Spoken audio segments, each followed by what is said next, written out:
हमने दुश्मन को इनिंग्स की शिकस्त दी है। आप खेलने तो टेस्ट मैच ही आए थे, लेकिन हमने आपको T20 वाला मज़ा चखा के भेजा है आपको। बिल्कुल ऐसा। जो इमेज उसने अपना ख़राब कर लिया है, जो अपनी फोर्सेस के वक़ार को उसने दाव पे लगा के धचका लगाया, शायद वो अब नुकसान नाकाबिल तलाफ़ी हो। आप अपने आप को इस खित्ते का बहुत बड़ा बदमाश समझते हैं, होंगे नूरी नत, लेकिन याद रखिए कि आपका सामना मौला जट से है। और एक चीज़ हमेशा याद रखिएगा कि मौले को मौला ना मारे तो मौला नहीं मरता। आप अभी तो सिर्फ अपनी दुम दबा के भाग रहे हैं, उसके बाद आपको अपना सर भी टांगों में दबा के भागना पड़ेगा। आजमाना नहीं। जी जी, हम तैयार हैं। हम तैयार हैं।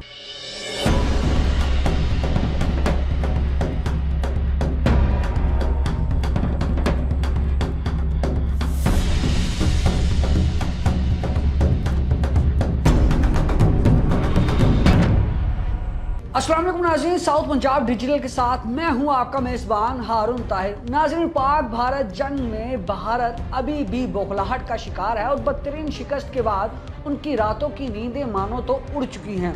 और इसके बाद जो भारतीय अवाम है, भारतीय अफवाज है और भारतीय अफवाज के सिपा सालार हैं, उनको शायद अब पागल होने के दौरे भी पड़ चुके हैं। और जिस तरीके से डायलॉग बाजी जारी है उसका कोई सानी ना है। पूरी दुनिया ये तमाशा देख रही है और इस वक्त भारत ने अपना सिर्फ और सिर्फ मजाक बनाया हुआ है। तो भारतीय इस मजाक और भारतीय डायलॉग बाजी को आज डिस्कस करने के लिए हमने मदऊ किया है air commander retired Muzammil Jibran साहब को। Sir, thank you so much कि आपने बड़ा कीमती वक्त दिया अपना। जी, बहुत शुक्रिया, बहुत शुक्रिया। अच्छा सर, आप भी देख रहे हैं कि भारतीय वज़ीर आज़म नरेंद्र मोदी भी इस वक्त अपने जलसों में डायलॉग बाजी करते हुए नज़र आ रहे हैं। उनके जो चीफ हैं वो भी मुख्तलिफ तरीके के हरबे इस्तेमाल कर रहे हैं और अपनी आवाम को मैनिपुलेट कर रहे हैं, बेवकूफ़ बना रहे हैं। क्या कहना चाहेंगे इस तमाम तर सिचुएशन के ऊपर आप? देखिए, बिल्कुल आपने सही इशारा किया है। उनके वज़ीर आज़म से लेके उनके मुसल्लह अफवाज के सरबराहान तक सब के सब समझ रहे हैं कि शायद ये कोई बॉलीवुड की फिल्म का स्क्रिप्ट चल रहा है। उनका वज़ीर आज़म आता है तो वो क्या डायलॉग बोलता है कि अपने मुल्क में रोटी खाओ आराम से, नहीं तो मेरी गोली तो है ही। गोली तो है ही। Dialogue number 1। दूसरा डायलॉग उनकी फिजाइया के चीफ मार्शल अमरप्रीत सिंह जो है, जी पी सिंह, उन्होंने क्या कहा? शायद वो अपने आप को सलमान खान समझ रहे थे, तो उन्होंने डायलॉग नंबर 2 दिया कि एक बार मैं कमिटमेंट कर लूं तो फिर मैं अपनी भी नहीं सुनता। सर, ये अक्षय कुमार का डायलॉग है जो उन्होंने। जी जी बिल्कुल, जी बिल्कुल, जी बिल्कुल। लेकिन अपने तक शायद वो अपने आप को सलमान खान समझ रहे थे कि उस तरह का मेरा डेल डोल है। तीसरा डायलॉग उनके CDS जनरल अलीन चौहान ने अभी 2 दिन पहले ये लोगों से शायद फरमाइश पे उन्होंने ये डायलॉग बोला कि ये तो टेस्ट मैच था और हमने इनिंग्स की फतह हासिल की है। इसमें कितनी विकेटें गिरी हैं इससे कोई फ़र्क नहीं पड़ता। हमने जितनी मर्जी विकेटें गंवाई हों, लेकिन हमने दुश्मन को इनिंग्स की शिकस्त दी है।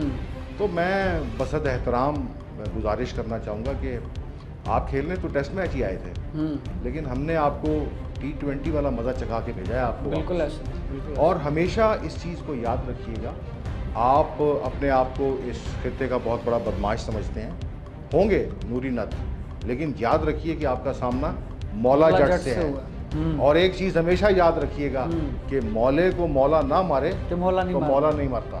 ये जिस तरीके से भारतीय अफवाज के जो सिपा सलार हैं और वहाँ के जो प्राइम मिनिस्टर हैं वो बड़े धड़ल्ले के साथ अपनी आवाम को बेवकूफ़ बना रहे हैं और पूरी दुनिया भी इस बात को देख रही है। पाकिस्तानी भी इन चीज़ों को देख रहे हैं और इवन मजाक उड़ाया जा रहा है पूरी दुनिया के अंदर। उसके बावजूद उन्होंने आंखों पे पट्टी बांधी हुई है। तो क्या चल रहा है इनके दिमाग में, क्या सोच रखते हैं ये? मुझे तो लगता है कि ये पूरी की पूरी कौम जो है उनके सिपा सलार समेत बेवकूफ़ हो चुकी है और सोचने समझने की उनकी सलाहियत ख़त्म हो गई है। ऐसा क्यों कर रहे हैं? देखिए, हमारा तो ईमान है कि सबसे बेहतर चाल चलने वाली ज़ात सिर्फ अल्लाह सुब्हानहू व तआला की। बिलाशुबा अपनी तरफ से दुश्मन बहुत चालें चल रहा है। उसने डिसइंफॉर्मेशन और मिस इन्फॉर्मेशन सिर्फ इस पे रिलाई किया, लेकिन वो भूल गया कि ये 21वीं सदी है। यहाँ पर इंफॉर्मेशन को छुपाया नहीं जा सकता। यहाँ पर हर शहरी एक मोबाइल फ़ोन के साथ एक जर्नलिस्ट है। कहाँ तक छुपा सकेगा उसको क्या क्या नुकसान हुआ है? बिल्कुल ऐसा। अब उसका नुकसान क्या हुआ? आप देखिए कि उन्होंने इंफॉर्मेशन रिलीज़ नहीं की, अपने मीडिया को, और उनका मीडिया एक अलहदा जिंग्विस्टिक हाइप क्रिएट करने में लगा रहा।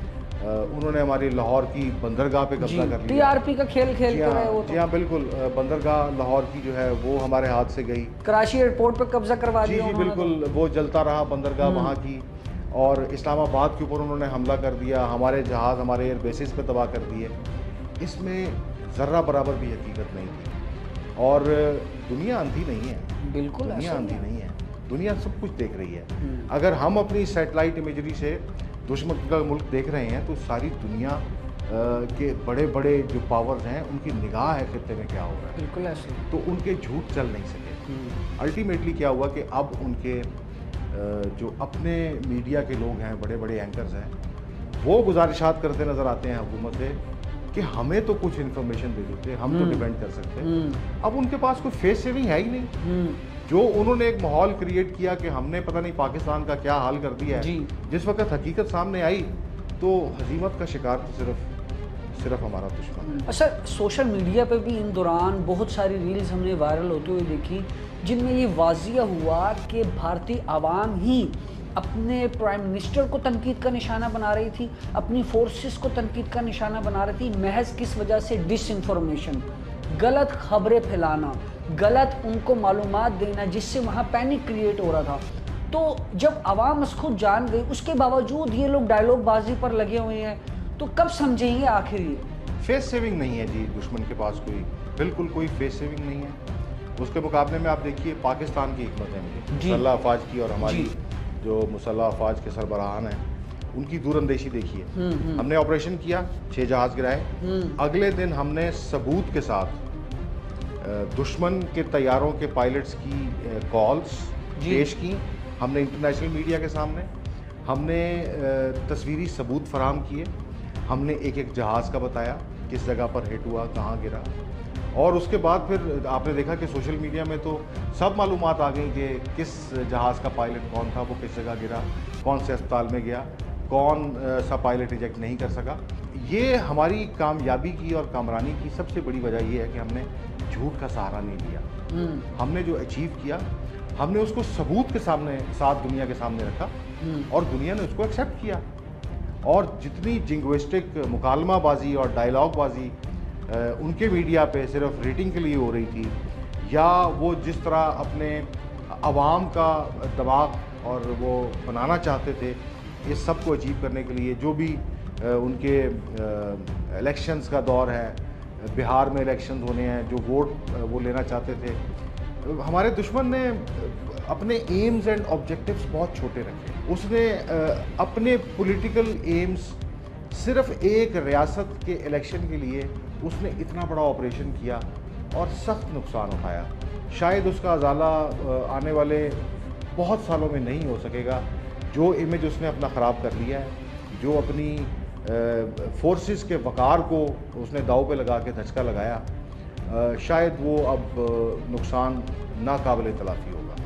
अच्छा सर, ये भी अब डिसइंफॉर्मेशन आ रही है क्योंकि अब ईद करीब है और पूरी उम्मत मुसलमान जो है ईद उल अज़हा के फ़राइज़ को जो है वो मुकम्मल करेगी।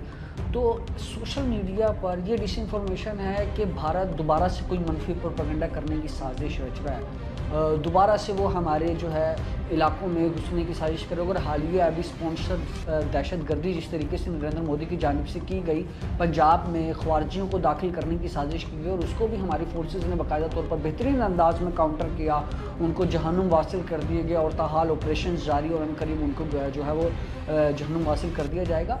तो इस बारे में आपकी क्या राय है, क्या तज्जिया है? देखिए, जिस वक्त मामला गर्म हो रहे थे और उन्होंने पहलगाम का एक फॉल्स फ्लैग इशू बना के हालात को एस्केलेट करने की कोशिश की। आपको याद होगा कि हमारे DGI-SPR का एक बयान था कि आजमाना नहीं, हम तैयार हैं। तो हम अभी भी तैयार हैं। अगर वो हमें दोबारा आजमाना चाहता है तो ज़रूर आजमाएं, पसंद शौक आएँ, तशरीफ़ लाएँ और देखिए फिर हम आपकी फिर क्या हालत करते हैं। आप अभी तो सिर्फ अपनी दुम दबा के भाग रहे हैं, उसके बाद आपको अपना सर भी टांगों में दबा के भागना पड़ेगा। अच्छा सर, वो जो नरेंद्र मोदी ने एक डायलॉग बोला कि रोटी खाओ नहीं तो मेरी गोली है, मैं चाहूँगा आप भी ज़रा उसको एक तगड़ा सा जवाब दे दें उसके इस डायलॉग के ऊपर। मेरा जवाब उसको सिर्फ यही होगा जिस तरह मैंने पहले कहा है कि मौले नू मौला ना मारे ते मौला नहीं मारता। नहीं मारता। अच्छा सर, जिस तरीके से हम देख रहे हैं कि इंडियन मीडिया हो या इंडियन प्राइम मिनिस्टर हो या इंडियन फोर्सेस हो, वो बॉलीवुड से बहुत ज़्यादा इंस्पायर हैं। बॉलीवुड की आपने भी खुद उनकी मूवीज़ देखी होंगी, तो ऐसा लगता है कि सारी जंगें ही भारत ने जीती हैं। और मीडिया पर जिस तरीके से टीआरपी बढ़ाने के लिए शाउट किया जाता है, ड्रामाटाइज की जाती हैं चीज़ें, इन तमाम तर चीज़ों को मद्देनज़र रखते हुए आपकी तरफ से इनको क्या पैगाम आप देंगे? देखिए, इसके ऊपर हमारे मोहतरम डीजी ISPR की एक रिकॉर्डेड स्टेटमेंट है जी, जिस पे उन्होंने दुश्मन को ललकारते हुए बताया था कि भाई ये कोई बॉलीवुड की फिल्म नहीं बन रही, बिल्कुल ऐसे ये कोई स्क्रिप्ट नहीं है जिसको आप रियल देख लाइफ, नॉट रियल लाइफ। ये हकीकी जिंदगी है, ये हकीकी जंग है, ये मीडिया पे नहीं लड़ी जानी। इस पे मीडिया पे नुकसान सिर्फ नहीं होना, आपका जो नुकसान हमने हकीकी तौर पे पहुंचाया आप उसको छुपा नहीं पाएंगे। तो ये एक मुसल्लिमा हकीकत है कि वो बिल्कुल जिंग्विस्टिक किरदार अदा करते हुए उनका पूरा मीडिया, चाहे उनके जितने बड़े बड़े आप जगहदरी उनके एंकर्स ले लें, न्यूज़ को कवर करने वाले ले लें, जो उन्होंने वॉर रूम्स बनाए अपने स्टूडियोज़ के अंदर और लम्हा बा लम्हा सूरत हाल कमाया उन्होंने। जी गलत सूरत हाल पेश कर करके आखिरकार क्या हुआ? जी, हकीकत तो सामने आ जाएगी, आ जाती है, बिल्कुल आप हकीकत को नहीं छुपा सकते। ये 21वीं सदी है। मैं मशवरा दूंगा अपने फ्रेंडली नेबर के मीडिया को कि खुदा के लिए आप कुछ भी कैमरे के आगे बोलने से पहले सोचें जरूर, हुकूमत से कुछ ब्रीफ ले लिया करें, उनसे पूछ लिया करें क्या हुआ है। ऐसा ना हो कि आपको आखिरकार इंतहाई सुख्ती का सामना करना पड़े जो उनको अब करना पड़ रहा है। बहुत शुक्रिया सर आपके कीमती वक्त का।